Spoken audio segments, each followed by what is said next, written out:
Mas agora nós entramos numa questão que talvez é uma questão que você se faz.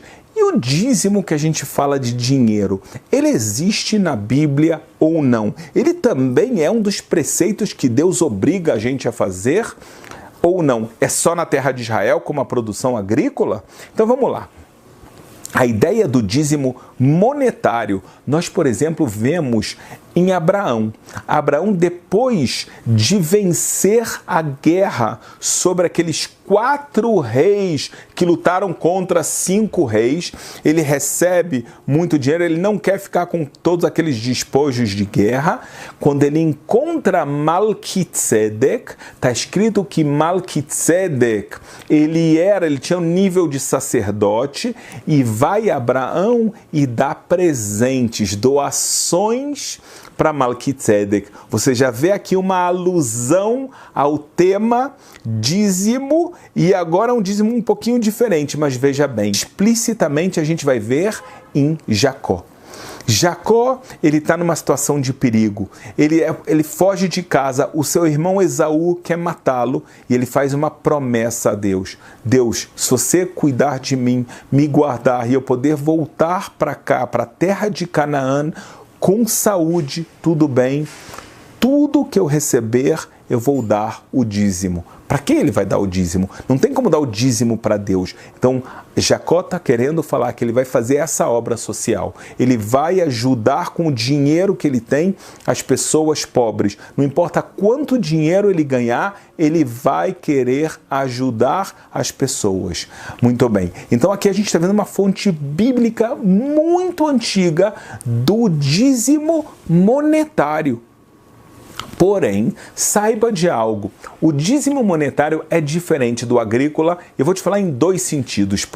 Por um lado, ele só é costume, não é um preceito bíblico. Nós nos inspiramos na vontade do Criador que aparece na Bíblia para dar o dízimo do monetário, mas ele não tem o mesmo status desse dízimo agrícola que é dado na terra de Israel. Além disso, a segunda diferença é que não é só na terra de Israel, ou seja, toda pessoa que quer fazer parte dessa bondade fascinante, tão importante, ela pode e deve fazer esse costume, porque dar para as pessoas que estão necessitadas é muito importante. Então, veja bem, a gente falou aqui 2 coisas. A primeira, não é obrigação, é um costume, só que é um costume muito sagrado. Por isso a gente sim costuma fazê-lo.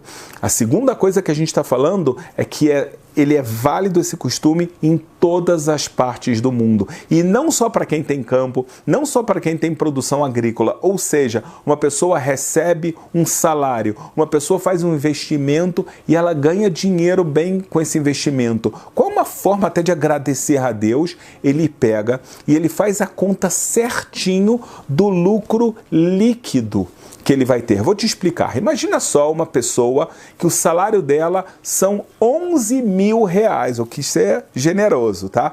11 mil reais. R$1.000 foi para o imposto de renda.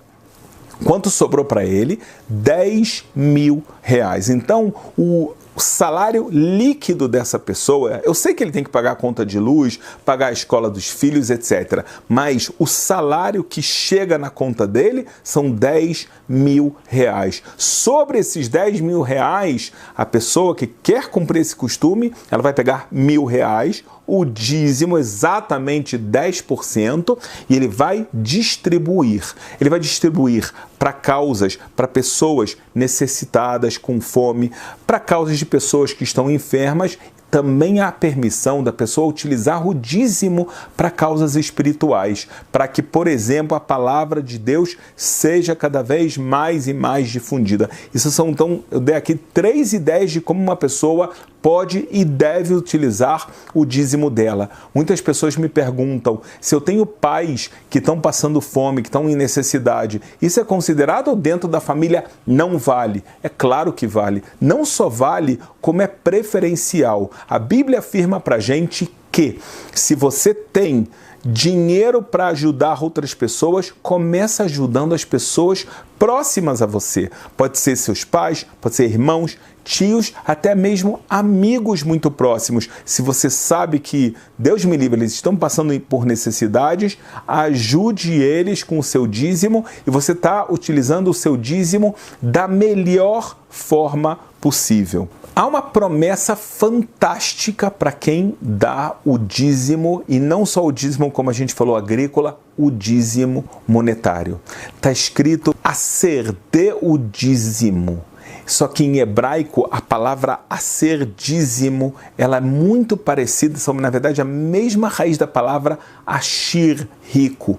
Então, a Bíblia quer ensinar para a gente que dê o dízimo para você receber muito mais de Deus, ou seja, há uma promessa divina que aparece explicitamente, que com relação ao dízimo, Deus fala, você pode me testar, você pode ver se você não vai acabar recebendo muito mais, muitas bênçãos, até que você não vai conseguir mais se expressar de tão abundante que é essa bênção, e você vai falar, dai, baixa de tão grande é a bênção que Deus dá. Então aqui uma promessa bíblica de quem dá vai receber em troca muito mais. Então a gente vê aqui a importância que Deus dá exatamente para a gente nunca deixar de pensar no próximo.